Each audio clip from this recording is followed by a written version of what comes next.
नमस्कार, जोहार। झारखंड का एकमात्र सरकारी न्यूज चैनल क्लीन न्यूज में आपका स्वागत है। समस्या किसान से जुड़ा हो या हो पारा शिक्षकों का मुद्दा, हर खबर पर होगी हमारी पैनी नज़र। सभी खबर सिलेक्टेड और काम की है, तो वीडियो के अंत तक बने रहें। साथ ही आप न्यूज को किस गांव या शहर से देख रहे हैं, हमें कमेंट में ज़रूर बताइए। आज का लाइक हम 100 रखते हैं, उम्मीद है कि आप इसे पूरा करेंगे। और रोजाना पंचायत चुनाव का अपडेट पाने के लिए चैनल को सब्सक्राइब कर बेल आइकन को प्रेस करें। तो चलिए जानते हैं आज का मुख्य समाचार। झारखंड के गिरिडीह में 18 किलो गांजा बरामद, 3 तस्कर हुए गिरफ्तार। लॉकडाउन में होटल का धंधा मंदा हो जाने से अपने दोस्तों के साथ मिलकर गांजा की तस्करी करने वाले तस्करों में मंसूबे पर हीरोडीह थाना पुलिस ने पानी फेर दिया है। सोमवार को प्रेस वार्ता कर खोरी महुआ अनुमंडल पुलिस पदाधिकारी मुकेश कुमार महतो ने बताया कि गुप्त सूचना के आधार पर रविवार देर रात 11 बजे कोमदरी और कोवाआम स्थित बाबा लाइन होटल में स्कूटी की डिक्की में छापेमारी कर लगभग 18 किलो 300 ग्राम गांजा बरामद कर इसकी तस्करी संलिप्त 3 लोगों को गिरफ्तार किया गया है। गिरफ्तार व्यक्तियों में देवरी थाना क्षेत्र के चिकनाडीह निवासी अनिल मंडल, इसी थाना क्षेत्र के महाडीह निवासी मोहम्मद रुस्तम तथा हीरोडीह थाना क्षेत्र के बुचुरबाद निवासी संदीप चौधरी शामिल है। इन धंधे में जुड़े मास्टर माइंड देवरी थाना क्षेत्र के बीघा निवासी रोहित मंडल अभी भी पुलिस से गिरफ्त से बाहर है। पुलिस मुख्य आरोपित को दबोचने में जुटी हुई है। पुलिस ने गिरफ्तार व्यक्तियों से 3 मोबाइल, गांजा बेचने के उपयोग में लाए जाने वाले एक माप तोल यंत्र तथा एक काली रंग की स्कूटी जब्त की है। पुलिस ने मामला दर्ज कर गिरफ्तार लोगों को जेल भेज दिया है। स्कूलों ने भेजा मूल्यांकन रिपोर्ट, जानिए कब आएगा सीबीएसई 10वीं और 12वीं का रिजल्ट। कोरोना संक्रमण के कारण सीबीएसई यानी central board of secondary education की 10वीं और 12वीं की परीक्षा स्थगित कर विशेष मूल्यांकन योजना के तहत रिजल्ट प्रकाशित किया जाएगा। बोर्ड के गाइडलाइंस के अनुरूप स्कूलों ने अपने स्तर पर विद्यार्थियों का मूल्यांकन कर रिपोर्ट पटना स्थित सीबीएसई के रीजनल ऑफिस भेज दिया है। रिपोर्ट भेजने में 1 सप्ताह से ज्यादा हो गया। रांची के डीएवी हेहल के प्राचार्य एमके सिन्हा ने बताया कि स्कूलों द्वारा भेजी गई रिपोर्ट को बोर्ड देखेगी, इसके बाद पुनः जांच के लिए भेजा जाएगा। बिजली बिल की वसूली को शहरी क्षेत्र में 68 टीमें तैनात, ग्रामीण इलाकों में भुगतान को लगाए कैंप।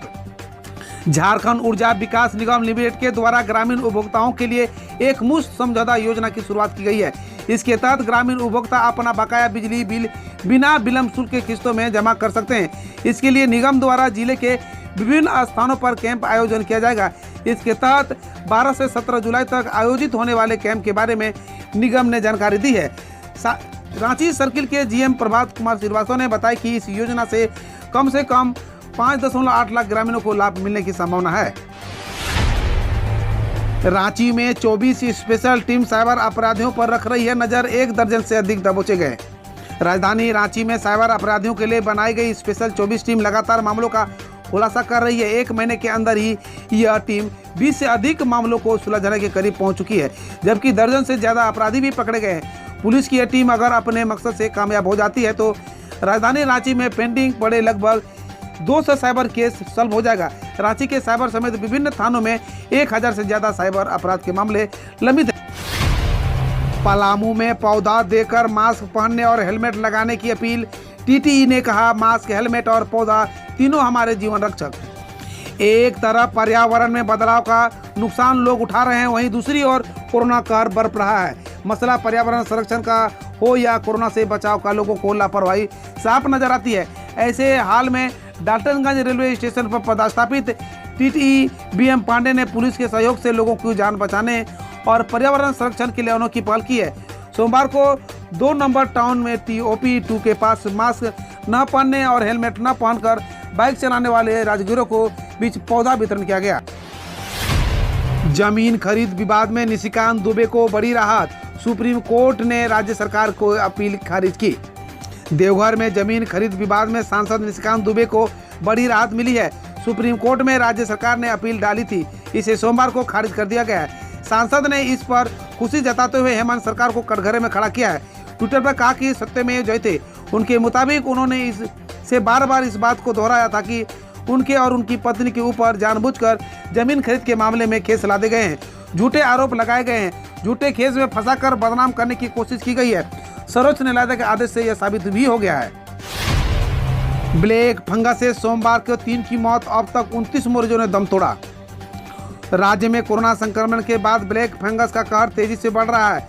सोमवार को सिर्फ रांची में ब्लैक फंगस से 3 मरीजों की मौत हो गई है। मरने वाले मरीजों का इलाज रिम्स रेलवे हॉस्पिटल हटिया और मेडिका में चल रहा है। राज्य में अभी तक इस बीमारी से मरने वालों की कुल संख्या बढ़कर 29 हो गई है। वहीं ब्लैक फंगस में कुल 156 मामले अब तक सामने आ चुके हैं। इस बीमारी से 78 लोग स्वस्थ भी हो चुके हैं। अवैध बिजली कनेक्शन की जांच करने पहुंचे जेई को ग्रामीणों ने बनाया बंधक। जामताड़ा के कर्माटार थाना क्षेत्र की बिजली कनेक्शन की जांच करने पहुंचे जेई को ग्रामीणों ने बंधक बना लिया। सोमवार को भीटरा गांव के बिजली विभाग के जेई चंदन कुमार को एहसान अवैध बिजली कनेक्शन की जांच करने पहुंचे थे, जहां गांव के वसीम अंसारी के मकान और दुकान पर जेई द्वारा छापेमारी की गई। इसी क्रम में वसीम अंसारी के परिवार और कुछ ग्रामीणों कार्रवाई का विरोध करते हुए कई घंटों तक अधिकारियों को बंधक बनाए रखा। चक्रधरपुर नगर परिषद का चुनाव, इसी साल प्रशासनिक तैयारी शुरू। पश्चिम सिंहभूम के चक्रधरपुर नगर परिषद चुनाव को लेकर प्रशासनिक तैयारी तेज हो चुकी है। यहां 23 वार्ड पार्षद और एक अध्यक्ष पद के लिए इसी साल चुनाव होने हैं। यह चक्रधरपुर नगर परिषद का तीसरा चुनाव होगा। इस बार कुल 41,185 मतदाता वोट डालेंगे। उनमें से 20,875 पुरुष, 20,307 महिला और 3 थर्ड जेंडर वोटर शामिल है। इस बार हर वार्ड के 2-2 बूथ के हिसाब से कुल 46 बूथ बनाए जाएंगे। अब खबर देश विदेश और देश की विभिन्न योजनाओं से। भारतीय फार्मा कंपनी ने पेश की कोरोना की दवा। घरेलू दवा कंपनी एफडीसी लिमिटेड ने कोरोना के इलाज के लिए दवा पेश की है। कंपनी ने सोमवार को इसके बारे में जानकारी दी। एफडीसी ने कहा कि उसने देश में कोविड-19 के हल्के से मध्यम मामलों के इलाज के लिए फेविपिराविर की ओरल सस्पेंशन दवा बाजार में उतारी है। यह दवा केवल डॉक्टर का प्रिस्क्रिप्शन दिखाने पर ही दवा की दुकानों में मिलेगी। यह दवा देश की सभी खुदरा दवा दुकानों और अस्पतालों में दवाखानों में उपलब्ध है। संसद का मानसून सत्र 19 जुलाई से 13 अगस्त तक 19 बैठकें होंगी। ओम बिरला। संसद का मानसून सत्र 19 जुलाई से 13 अगस्त तक होगा। लोकसभा स्पीकर ओम बिरला ने कल इनकी जानकारी दी। इसमें 19 कार्य दिवस होंगे। सभी सदस्यों और मीडिया को कोविड नियमों के अनुसार अनुमति दी जाएगी। RT-PCR टेस्ट अनिवार्य नहीं है। इस बार विपक्ष यूपी में ब्लॉक प्रमुख चुनाव में हुई हिंसा, टीकाकरण की धीमी रफ्तार और कृषि कानूनों को लेकर सरकार को कटघरे में खड़ा करने की कोशिश करेगा। कश्मीर में फटा बादल, बिहार में अलर्ट, MP में 17 जुलाई से भारी बारिश। देश में मानसून के दोबारा एक्टिव होते ही कई राज्यों में बारिश शुरू हो गई है। कश्मीर के गांदरबल में रविवार को देर रात बादल फटने से बाढ़ जैसी हालात बन गई, तो कई दुकानें, सड़कें क्षतिग्रस्त हो गई। हिमाचल में भारी बारिश से नेशनल हाईवे ब्लॉक हो गया। बिहार के 14 जिलों में भारी बारिश का येलो अलर्ट। MP में 17 जुलाई से भारी बारिश का अलर्ट। वहीं रविवार रात बिजली गिरने से 3 राज्यों में 68 लोगों की मौत भी हो गई। 12 सितंबर से होंगे NEET के एग्जाम। आवेदन प्रक्रिया आज से शुरू। National eligibility cum entrance test 2021 परीक्षा की तारीखों की घोषणा हो गई है। केंद्रीय शिक्षा मंत्री धर्मेंद्र प्रधान ने बताया कि 12 सितंबर से नीट की परीक्षाएं होगी। पूरे देश में एक साथ आयोजित होगी। इसके लिए आवेदन प्रक्रिया मंगलवार यानी आज से NTA की वेबसाइट पर शुरू हो जाएगी। एग्जाम के दौरान कोरोना नियमों का पालन कड़ाई से पालन किया जाएगा। ज्यादा जानकारी के लिए neet.ac.in पर नजर डालें। बिहार के CM नीतीश कुमार ने कहे केवल कानून बनाने से जनसंख्या नियंत्रण हो जाए, यह संभव नहीं। उत्तर प्रदेश सरकार द्वारा नई जनसंख्या नीति सरकार करने के बाद बिहार के मुख्यमंत्री नीतीश कुमार ने कहा सिर्फ कानून बनाने से जनसंख्या नियंत्रण हो जाए, यह संभव नहीं है। उन्होंने कहा कि जो राज्य जो करना चाह रहे हैं, लेकिन महिलाएं जब पूरी तरह पढ़ी लिखी होंगी तब जन्म दर कम होंगे। मुझे लगता है कि 2040 से जन्म दर में कमी शुरू हो जाएगी। 5G से जुड़ी जूही की याचिका पर सुनवाई 29 जुलाई तक टली। जज ने खुद को केस से हटाया। भारत में 5G के खिलाफ दायर अभिनेत्री जूही चावला की याचिका को खारिज करने से जुड़े एक मामले की सुनवाई को दिल्ली हाई कोर्ट ने 29 जुलाई तक टाल दिया है। वही मामले की सुनवाई कर रहे जस्टिस JR मिधान ने खुद को इससे अलग कर दिया।